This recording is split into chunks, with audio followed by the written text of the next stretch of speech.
Hey guys, welcome to the Never Give Up Motivation channel. Hit like and subscribe if you want to see more content. So this is the most amazing story of perseverance and strength despite facing the toughest of scenarios that I've heard for a while. An intrepid and resolute hero who defied everything to survive when all looked as bleak as a winter's day. This is a story that will edify and enrich you with an overwhelming feeling of triumph of winning when perhaps many would have floundered in the same situation. Well done, Juliana. You are made of the right stern stuff. That never give up fabric that you can feel, you can smell, a proper person, and you have rightfully earned your spot on my channel, and I have no qualms about that at all. So 17-year-old Juliana KOEPCKE was born in Lima, Peru on the 10th of October 1954, and she was the only child of her German zoologist parents.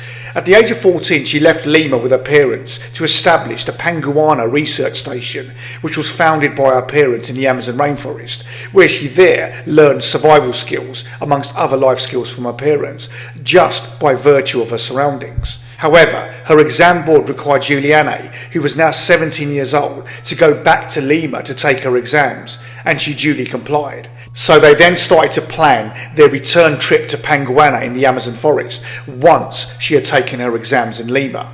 Her mother Maria had wanted Juliana to return to Panguana with her before Christmas, but Juliana wanted to attend her graduation ceremony in Lima on the 23rd of December, and therefore Maria agreed they would stay for her graduation, and instead they scheduled a flight for Christmas Eve.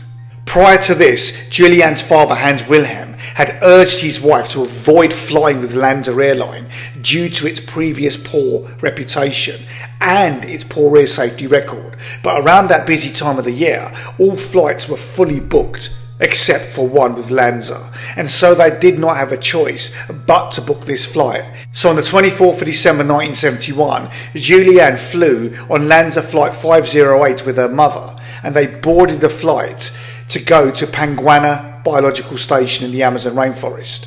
However, during the flight, the plane was suddenly struck by lightning mid-flight and immediately began to disintegrate into pieces before plummeting to the ground and to certain death for all on board, as it felt like a stone falling out of the sky. Juliana had found herself still trapped to her row of seats as the plane continued falling from 10,000 foot and down into the dense Amazon rainforest. This was a nightmare situation, and one that was only ever going to end in one grisly and horrific manner. The plane then pummeled to the ground, hitting the Amazon rainforest with a devastating and catastrophic impact. But amazingly, Juliana somehow survived the plane crash, but had suffered severe injuries, such as a broken collarbone, a deep cut in her right arm, an eye injury and concussion. And it was a miracle that anyone could have survived such a severe impact and crash. Juliana then spent 11 days in the Peruvian Amazon rainforest, most of which was spent making her way through water by following a creek to a river, and while she attempted to nurse her severe injuries in the best way she could. Whilst in the jungle, she dealt with severe insect bites and an infestation of botfly larvae in her wounded arm, a most painful affliction. After 9 days, she was able to find an encampment that had been set up by local lumberjacks, and then, within a few hours, and when the lumberjacks had returned, they stumbled across Juliana and quickly poured gasoline into her wound, and then used a canoe to transport her for the next 11 hours to a more inhabited area, where she was then airlifted to a hospital to get treated. Juliana's unlikely survival has been the subject of much speculation, and some experts have said that she survived the fall because she was harnessed into her seat, the window seat which was attached to the 2 seats to her left as part of a row of 3. They speculated that this was thought to have functioned as a parachute which slowed down her fall, and then the impact may have also lessened by the updraft from a thunderstorm that Juliana fell through, along with the thick foliage that was found at her landing site. Later, as few as 14 other passengers out of the 91 on board were discovered to have survived the initial crash, but then died whilst waiting to be rescued, and Juliana was the only one who remained alive. Sometime later, and in 1989, KOEPCKE married Eric Diller, a German entomologist who specialises in parasitic wasps, and in 2000, following the death of her father, she took over as the director of Penguana.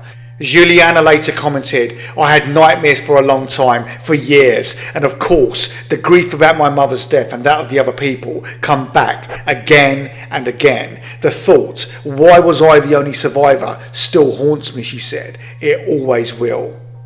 This is such an amazing tale of survival, but also one interspersed with deep tragedy at the lost lives of the passengers and the crew members of that flight, along with her mother, Maria. Juliana showed grit and determination to never give up and to keep on going for so many lonely and painful days until she was finally rescued, and that in itself was just absolute bravery personified and nothing less. Juliana, you are a paragon of courage and resilience, so well done for making it onto my channel, and you deserve this spot in the company of many other great people who also never gave up, no matter what the situation. Thanks for watching, guys. See you soon for more content. Now, where is that goddamn cup of tea hiding?